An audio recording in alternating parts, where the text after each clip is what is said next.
কিন্তু তিনি সহযাত্রীদের সঙ্গে আছেন মনে করিয়া তারা একদিনের পথ গেলেন। পরে খ্যাতি ও পরিচিত লোকদের মধ্যে তার অন্বেষণ করিতে লাগিলেন, আর তাকে না পাইয়া তার অন্বেষণ করিতে করিতে জেরুজালেমে ফিরিয়া গেলেন। 3 দিন পর তারা তাকে ধর্মধামে পাইলেন। তিনি গুরুদিগের মধ্যে বসিয়া তাহাদের কথা শুনিতেছিলেন ও তাহাদিগকে প্রশ্ন জিজ্ঞাসা করিতেছিলেন। আর যাহারা তার কথা শুনিতেছিল তারা সকলে তাহার বুদ্ধি ও উত্তরের অতিশয় আশ্চর্য জ্ঞান করিল। Hallelujah, hallelujah, hallelujah. বাইরে একটা ঘটনা দেয়া আছে যে যীশু খ্রিস্টর মা আর বাবা জাগতিক ক্ষেত্রে মরিয়াম আর যোসেফ, বাইবেলে লেখা আছে যে তারা বছরে একটা দিন করে জেরুজালেম মন্দিরে যেতে তার সন্তানদের নিয়ে, তার সন্তানকে নিয়ে। তার যখন 12 বছর বয়স হলো তখনও সেই বছরে গেছিলেন অনুষ্ঠানের সময়। এবং তারা যখন ওখান থেকে রিটার্ন করার সময় তারা মনে করছে, যেমন উদাহরণস্বরূপ আমরা কি করি, মেলা এখানে ওখানে গেলে আমরা বাচ্চা কাচ্চা নিয়ে গেলে আমরা কি করি যে মার কোলে যখন নেই মাসি কোলে নিশ্চয় আছে, মাসি না হোক দাদা জ্যাঠা জেঠি কারো না কারো কোলে আছে। এই মানসিকতায় বাইবেলে লেখা আছে, ওনারা মনে করছে আমাদের জাতি কুটুম্বের কারো না কারো কোলে যীশু খ্রিস্ট আছে মনে করে তারা সেখান থেকে একদিনের পথ চলে আসলো। আসার পরে তারা খুঁজে দেখছে যে আমাদের যীশু কোথাও নেই, কারোর কাছে নেই। তারা ওখান থেকে আবার রিটার্ন করেছে কোথায়, জেরুজালেমে গিয়ে দেখছে যে যীশু খ্রিস্ট, 12 বছরের একটা যীশু খ্রিস্ট, সে বড় বড় জ্ঞানী পণ্ডিত শিক্ষকদের সাথে কথা বলছে।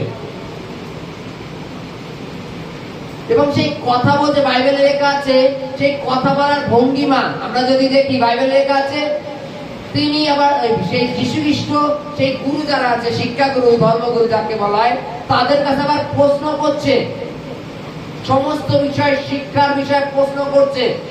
এবং তার এই যে ভাবনা, এই ভাবনাতে সকলে আশ্চর্য জ্ঞান করলো। হালেলুয়া। সর্বক্ষেত্রে গুরুজনের একটা জিনিস মনে রাখবেন, গুরুজনের সামনে কারা বসে? যারা গুরু শিক্ষাকে গ্রহণ করতে চায়। হালেলুয়া।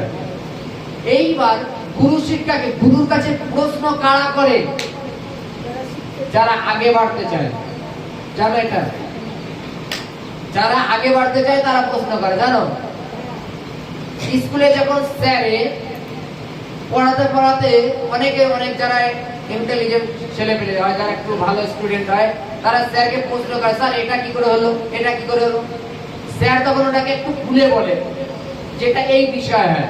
এবার খুলে বললে কি হয়, কিছু কিছু ক্ষেত্রে আমরা সকলেই জানি যে কোনো জিনিস গল্প আকারে বললে আমাদের একটু সেন্সে বেশি ধরে, বুদ্ধিতে বেশি থাকে, তাই তো? তখন আমাদের ওটা বুঝতে সুবিধা হয়।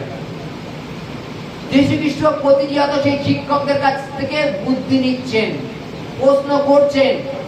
প্রশ্ন করার দরুন তার মধ্যে কি হয়, যেমন উদাহরণস্বরূপ মনে করেন আপনি বাইবেল, হয়তো সবাই বাইবেল পড়ছেন, বাইবেলে কোনো একটা অধ্যায় পড়লেন, পড়ে আপনার মধ্যে কিছু জানার শঙ্কা হয়েছে যে এটা কি করে হলো। আপনি যদি ধর্মগুরুর কাছে প্রশ্ন জিজ্ঞাসা না করেন তাহলে আপনি উত্তর পাবেন কোথা থেকে? হালেলুয়া। আর যখনই আপনি প্রশ্ন জিজ্ঞাসা করলেন তখনই এটা ভাবতে হবে যে আগে বাড়ার ইচ্ছা আছে। হালেলুয়া। এর আগে বাড়ার ইচ্ছা আছে। কিন্তু সর্বক্ষেত্রে এটা জানি, শুধু প্রশ্ন করলে আগে বাড়ার ইচ্ছাটাকে প্রকাশ করে না। হালেলুয়া। শয়তানরাও প্রশ্ন করে বিভিন্ন ভাবে, তাই তো? যীশু খ্রিস্ট যখন সুসমাচার প্রচার করছিলেন, অধ্যাপক ফরাসিগণ কপটিয়ারা, বাইবেলে লেখা আছে, পরীক্ষা ভাবে তাকে জিজ্ঞাসা করছিল, বলো তো কৈশোরকে কর দেওয়া উচিত কিনা। হালেলুয়া। তাদের কি শেখার ইচ্ছা ছিল? হাতে ফেলার ইচ্ছা ছিল। হালেলুয়া। যীশু খ্রিস্ট যাচ্ছেন, কোন এক কোন এক ধনবান ব্যক্তি যীশু খ্রিস্টকে বলছে, অনন্ত জীবন কিসে পাবো বলো তো? যীশু খ্রিস্ট বলছে, তোমার সমস্ত সম্পত্তি বিক্রয় করে আমার পেছনে তাদের সরকারের দান পাবে। হালেলুয়া।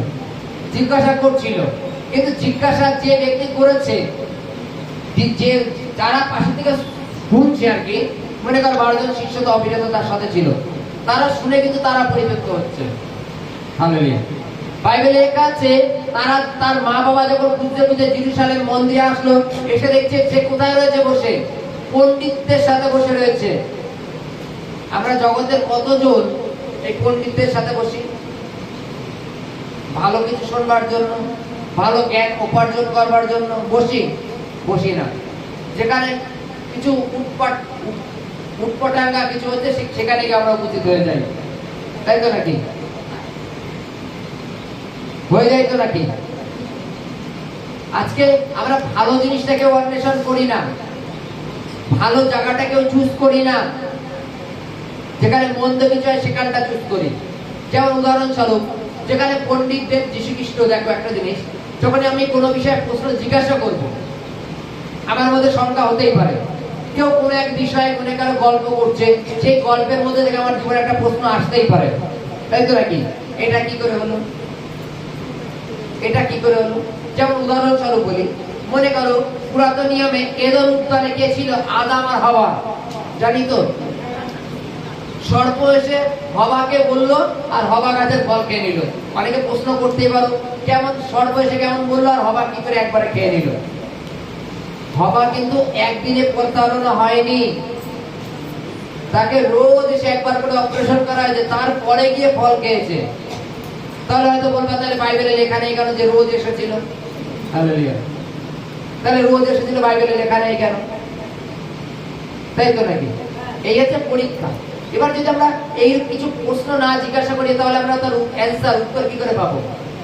বাইবেলে লেখা আছে সেই শিশু যার বয়স 12 বছর, সে পণ্ডিতদের প্রশ্ন জিজ্ঞাসা করছে, এটা কেন হলো? উদাহরণস্বরূপ, পণ্ডিতরা তো বলছে যে যদি তোমার পাপ থেকে